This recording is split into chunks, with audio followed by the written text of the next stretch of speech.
بیان کرنے کے لیے بڑا پتھر کا دل چاہیے، اتنے سوز و گداز والی زندگی ہے ان کی۔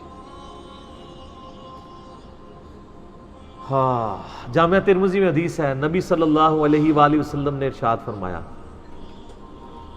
کہ اس نیلی چھتری کے نیچے ابو ذر غفاری سے سچا انسان کوئی نہیں ہے۔ کون کہہ رہا ہے؟ نبی صلی اللہ علیہ وآلہ وسلم، جو خود صادق اور امین ہے۔ اور جامعہ ترمذی میں ایک اور حدیث ہے، نبی علیہ السلام نے فرمایا کہ ابو ذر غفاری سے بڑھ کر کوئی عہد وفا کرنے والا اور زہد میں میری امت میں نہیں ہے، یہ میری امت میں عیسیٰ ابن مریم کی مثل ہے۔ ابو ذر غفاری اور عیسیٰ ابن مریم وہ ہیں جن کے بارے میں روایتوں میں آتا ہے کہ وہ دنیا سے اتنے زاہد تھے کہ وہ برتن میں پانی بھی نہیں پیتے تھے، وہ کہتے تھے یہ بھی دنیا کا مال ہے، اپنے ہاتھوں میں پانی پیا کرتے تھے۔ یعنی دنیا کو 3 طلاقیں دی ہوئی تھی۔ تو نبی علیہ السلام فرمایا میری امت میں سیدنا عیسیٰ ابن مریم کی مثل زہد میں ابو ذر غفاری ہے۔ یہ لفظ ہے ابو ذر غفاری، غفاری نہیں ہے لفظ، غفاری زیر ہے اور فا کے اوپر تشدید بھی نہیں ہے۔ تو ابو ذر غفاری رضی اللہ تعالیٰ عنہ علیہ السلام نبی علیہ السلام کے لاڈلے اصحاب میں سے تھے۔ حتیٰ کہ صحیح بخاری میں آتا ہے کہ ابو ذر غفاری کہتے ہیں مجھے دن یاد ہے کہ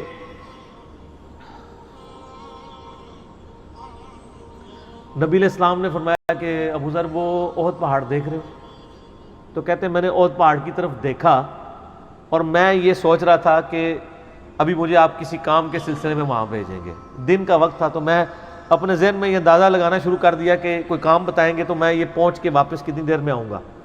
لیکن آپ نے یہ بات نہیں کرنی تھی، آپ نے فرمایا کہ اگر یہ سارا پہاڑ جو کئی کلومیٹرز پہ پھیلا ہوا ہے، آج بھی احد پہاڑ موجود ہے مدینہ شریف میں، مسجد نبی سے بھی نظر آتا ہے، اور جو شہدائے احد کا قبرستان ہے اس کی بالکل بیک سائڈ پہ کئی کلومیٹرز پہ پھیلا ہوا، اگر یہ سارا سونے کا ہو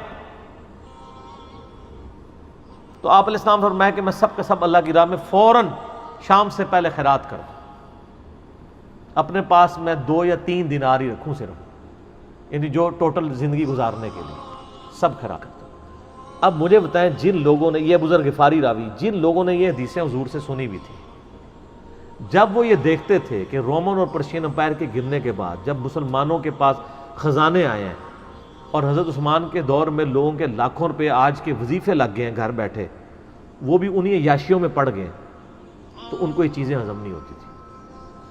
تو یہ شام ہجرت کر گئے تھے، نبی علیہ السلام نے پہلے ہی کہا تھا، اس میں یہ حدیث نبی علیہ السلام نے، یعنی یہ حدیث ہے المستدرک الحاکم میں صحیح سند سے، کہ فرمایا آپ علیہ السلام نے کہ ابو ذر تیرا کیا حال ہوگا جب تو بھوسا لوگوں میں رہ جائے گا، اور آپ نے یوں انگلیاں ڈالی، اور ابو ذر غفاری کا انتقال 32 ہجری میں ہوا ہے حضرت عثمان کے دور میں۔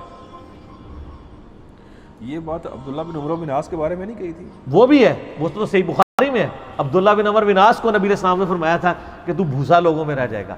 سیم الفاظ حضرت ابو ذر غفاری کے بارے میں حاکم میں ہے، آپ مستدرک الحاکم کا چیپٹر کھول لیں۔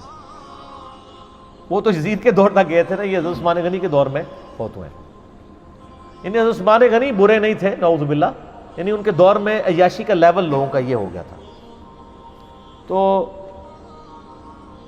یہ یعنی اس میں پھر حدیث میں الفاظ ہیں، نبی علیہ السلام سے پھر انہوں نے کہا یا رسول اللہ میں کیا کروں، تلوار اٹھا لوں؟ آپ نے فرمایا صبر کرنا اور اپنی زبان سے تم حق بات کی تلقین کرتے رہنا، پھر آپ کو حاکم میں ملے گا۔ نبی علیہ السلام فرمایا کہ ان قریب تمہیں مدینے سے نکال دیا جائے گا، شام چلے جاؤ گے وہاں سے بھی نکال دیا جائے گا۔ اور سر ایک بڑی دردناک حدیث ہے ابو ذر غفاری کے بارے میں، وہ حاکم میں ہی ہے، المستدرک الحاکم میں۔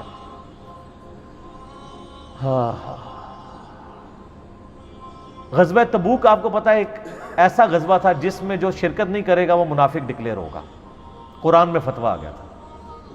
اس سے پہلے کبھی نفیر عام نہیں تھی، یہ پہلا اور آخری موقع تھا، کیونکہ رومن امپائر سے ٹکرانا تھا، سپر پاور تھی دنیا کی، 1.5 لاکھ کی فوج لے کے کیسرے روم بارڈر پہ آ گیا تھا عرب کے۔ تو نبی علیہ السلام نے اناؤنسمنٹ کی کہ بھئی اب سب نے جانا ہے، جو نہیں جائے گا منافق شمار ہوگا، الا یہ کہ کسی کے پاس ریسورسز نہ ہو، یا کوئی مریض ہو، یا کوئی عورت ہو، یا کوئی معذور ہو۔ منافقین آگے بہانے کر رہے تھے، کچھ سادہ لوگ مسلمان بھی اس کا حصہ بن گئے، بخاری مسلم میں 3 اصحاب کی توبہ کا واقعہ بھی موجود ہے، وہ بھی میری ویڈیو ریکارڈڈ ہے۔ تو کعب بن مالک کی رضی اللہ تعالیٰ عنہ علیہ السلام، تو کچھ لوگ جو ہیں وہ یعنی اپنے ان معاملات کی وجہ سے کچھ پیچھے بھی رہ گئے۔ تو المستدرک الحاکم میں آتا ہے کہ صحابہ کرام کہتے ہیں کہ ہم نبی علیہ السلام کے ساتھ سفر پہ نکلے نا جب، تو نبی علیہ السلام کو آگے کوئی بتاتا تھا، کہتا تھا یا رسول اللہ وہ جو فلاں بندہ تھا نا وہ بھی کوئی نہیں آیا، پیچھے رہ گئے۔ تو آپ علیہ السلام پرواہ نہیں کرتے تھے۔ پھر بتایا گیا یا رسول اللہ وہ بھی کوئی نہیں، یعنی جڑے نعرے مارتے سن اچے اچے، جدو ایتھے کسی نے دسایا جائے گا سر وہ تہاڈا پکا جڑا یار ہے بیلی وہ بھی کوئی نہیں تھے، تو حضور علیہ السلام کو لوگ نا فیڈ بیک دیتے یا رسول اللہ وہ بھی غائب ہے، وہ بھی نہیں آیا۔ اب 30,000 کے لشکر میں آپ نے کوئی ریکارڈ تو نہیں رکھا تھا، رجسٹر تھا، لیکن کدھر 30,000 بندوں میں کدھر کوئی رکھ سکتا ہے صاحب اس طرح، یا رسول اللہ وہ بھی رہ گیا وہ بھی۔ تو حضور علیہ السلام کہتے ہیں ٹھیک، آپ فرماتے تھے اللہ چاہے گا تو آ جائے گا، نہیں آئے گا تو نہیں آئے۔ تو کسی نے کہا کہ وہ ابو ذر غفاری بھی پیچھے رہ گیا، آیا اور ابو ذر کو اس کے اونٹ نے روک لیا، اونٹ ہی نہیں اٹھ رہا تھا نا سر، وہ آپ کو گاڑی تو نہیں ہے نا جو سٹارٹ کر لیں گے آپ، اونٹ چلنے سے انکار کر دیں، کوئی کر سکتا ہے؟ اور سر سفر کتنا ہے؟ 700 کلومیٹر، 700 کلومیٹر کا ریگستانی سفر آج کے دور میں بھی کرنا مشکل ہے، سائیکل پہ نہیں آپ کر سکتے، پیدل تو آپ سوچ بھی نہیں سکتے، اونٹ کے بغیر کیسے ہو سکتا ہے؟ جس میں آپ کو اونٹ اس لیے بھی ضروری ہے کہ اس کے اوپر آپ نے سامان لادنا ہے، پانی نہیں راستے میں پینا، ریگستان میں تو کئی کلومیٹرز تک کچھ بھی نہیں ہوتا، بھوکے پیاسے مریں گے، پھر آپ قافلے سے بھی جدا ہیں۔ تو ابو ذر غفاری کوشش کرتے رہے کس طریقے اونٹ، اسی دوران قافلہ نکل گیا آگے، تو وہ اونٹ اٹھا ہی نہیں ہے، تو حضرت ابو ذر غفاری نے اپنا سامان اپنی پیٹھ پہ لاد لیا، پیدل چل پڑے ریگستانی سفر میں۔ حاکم کی روایت ہے کہ ہم نے دیکھا دور سے ایک اکیلا شخص آ رہا ہے جس کی پیٹھ کے اوپر بورا لدا ہوا ہے، تو نبی علیہ السلام کی آپ محبت دیکھیں، آپ نے فرمایا کہ تو ابو ذر ہو جا، یعنی جو آنے والا شخص ہے تو ابو ذر ہو، یعنی حضور نے خواہش کا اظہار کیا۔ آپ کو نظر تو نہیں آ رہا تھا یہ کون آ رہا ہے، آپ کی محبت، آپ کو پتا تھا ابو ذر غفار نہیں رہ سکتا پیچھے، تو صحابہ کہتے ہیں آپ نے فرمایا تو ابو ذر ہو جا، تو صحابہ کہتے ہیں تھوڑی دیر بعد جب وہ قریب آئے تو ہم نے پہچان لیا ابو ذر غفاری ہیں۔ تو جب ہم نے پہچان لیا نا تو حضور علیہ السلام نے ان کے پہنچنے سے پہلے آپ نے فرمایا ابو ذر کو دیکھو اکیلا آ رہا ہے، اکیلے ہی دنیا سے جائے گا اور قیامت دن بھی اکیلا اٹھایا جائے گا۔ دنیا سے کیا کہہ رہے گے، صحیح بخاری میں آتا ہے کہ حضرت عثمان غنی رضی اللہ عنہ کے دور میں چکے،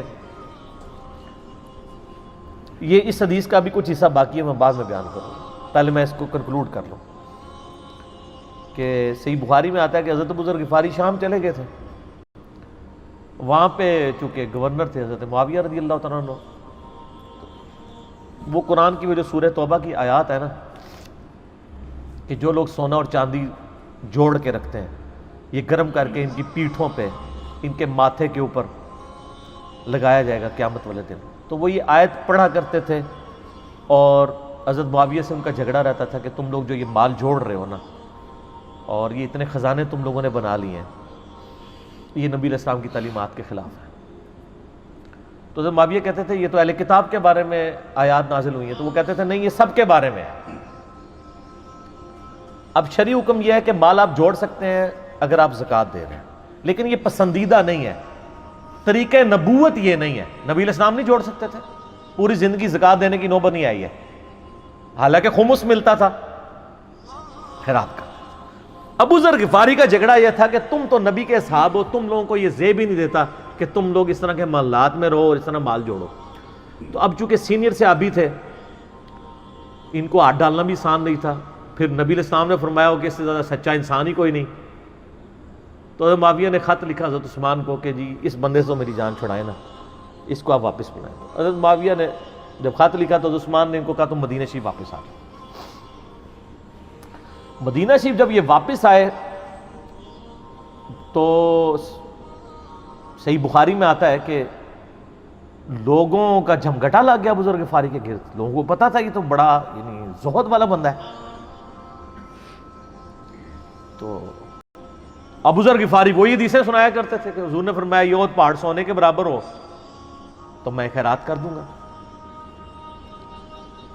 جبکہ باقی صاحب کہتے تھے کہ مال جوڑنا جائز ہے اگر زکوٰۃ کوئی دیتا رہے. وہ یہ کہتے تھے کہ یار یہ تم لوگوں کو تو زیب نہیں نہ دیتا, یار تم لوگ تو یہ باتیں نہ کرو, تم لوگ نبی کی صحبت یافتہ ہو, تم لوگوں کو تو زہد ہونی چاہیے تم لوگوں کی زندگی میں. اب لوگوں کا ہجوم ان کے گرد لگ گیا اور پھر حضرت عثمان نے ان کو خلیفہ وقت بلایا اور کہا کہ یار تو خود ہی مدینہ شریف چھوڑ کے یہاں سے چلا جا, تیری وجہ سے فتنہ کھڑا ہوا ہے. حضرت عثمان نے کہا کہ میں نے تو نبی علیہ السلام سے سنا تھا کہ حکمرانوں کی اطاعت کرنا, صبر کر لینا. تو ایک زبدہ نامی کا ایک گاؤں تھا مدینہ شریف کے پاس, شہر سے ہٹ کے, تو وہ پھر وہاں پہ ہجرت کر گئے. آپ دیکھیں ریونج کیسا تھا, لوگ کتنے ڈرے ہوئے تھے کہ ابو ذر اپنی بوڑھا شخص 80-90 سال کا بابا اپنی ایک بڑھیا بیوی کو لے کے اس عمر میں شہر بدر ہو رہا ہے اکیلا. آج نہیں آپ سوچ سکتے کسی جگہ آپ اکیلے جا کے پڑاؤ کریں, کسی بیابان کے اندر, ریگستان کے اندر. اس زمانے میں آپ سوچ رہے, آج کل بھی آپ مدینہ شریف کے گرد چلے جائیں تو آپ وہاں نہیں ایک رات بھی نہیں گزار سکتے. تو کوئی شخص حضرت ابو ذر غفاری کو سی آف کرنے نہیں آیا سوائے حضرت علی کے, اور وہ بھی مدینے کی باؤنڈری تک آئے. ان کو پتا تھا ان کے سٹانس کے بارے میں, اور حضرت علی نے ان کو جب سی آف کیا تو کہا کہ میں چونکہ حکمران وقت کی اطاعت کا پابند ہوں, میں مدینے کی باؤنڈری سے باہر نہیں جاؤں گا. اگر مجھے کوئی اس طرح کا یعنی حکم اجازت مل جاتی تو میں تیرے ساتھ جاتا. ایران والوں نے حضرت علی علیہ السلام کے زندگی کے آخری 10 سال کے اوپر ایک فلم بنائی ہے, امام علی علیہ السلام. اس میں ابو ذر غفاری کے سارے واقعات انہوں نے فلمائے ہیں سر, دیکھنے والے. جب مولا علی چھوڑنے آتے ہیں, پھر جو ان کی ڈیبیٹس ہوتی ہیں مدینہ شریف میں لوگوں کے ساتھ, وہ ساری انہوں نے ویڈیو میں فلما دی. پھر یہ چلے گئے وہاں پہ رہنے شروع ہو گئے. اب اس حدیث کی طرف واپس آ جائیں جو فرمایا آپ علیہ السلام نے اکیلے ہی مرے گا. تو ابو ذر غفاری, اس حاکم کی روایت میں آتا ہے ابو ذر غفاری کی موت کا وقت قریب آ گیا, صرف بیوی ہے پاس. بیوی نے رونا شروع کر دیا کہ حضرت آپ فوت ہو گئے, آپ کو کفن کون دے گا, آپ کو غسل کون دے گا, آپ کو دفنائے گا کون, میں عورت ذات کیا کر سکتی ہوں. حضرت ابو ذر نے کہا کہ نبی علیہ السلام سے میں نے سنا تھا کہ تو اکیلا مرے گا, پھر مسلمانوں کا ایک قافلہ وہاں سے گزرے گا جو تجھے کفن دے کے دفنائے گا اور جنازہ بھی پڑے گا. تو نے فکر نہیں کرنی, جب میں مر جاؤں تو میری لاش کو چوراہے پہ رکھ دینا, گزرگاہ پہ, جو یعنی مدینہ کی طرف راستہ آتا تھا گاؤں ایریا سے گزر کے. اللہ میرا بندوبست کر دے گا. وہی ہوا کہ ان کے مرنے کے بعد مسلمانوں کا ایک قافلہ دور سے آ رہا تھا. تو اسی مستقل حاکم کی حدیث میں آتا ہے کہ سر قافلہ بھی سنے, پھر کون ہے, عبداللہ ابن مسعود رضی اللہ. ابو ذر غفاری بھی زہد کے امام, ابن مسعود بھی زہد کے امام, ابو درداء بھی زہد کے امام.